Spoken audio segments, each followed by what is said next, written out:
السلام علیکم ناظرین، آپ لوگ دیکھ رہے ہیں مکس ویڈیوز یوٹیوب چینل۔ قصور میں زیادتی کے بعد قتل کی جانے والی 7 سالہ زینب کے قاتل کے حوالے سے اہم انکشافات سامنے آئے ہیں۔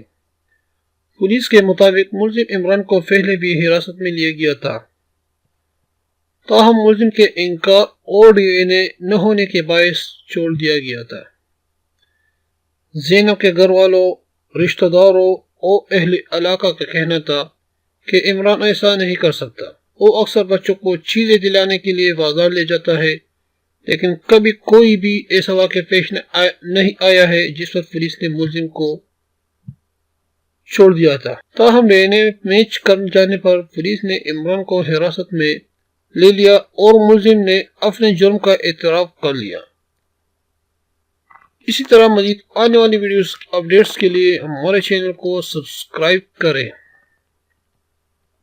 اوکے، تھینک یو، اللہ حافظ۔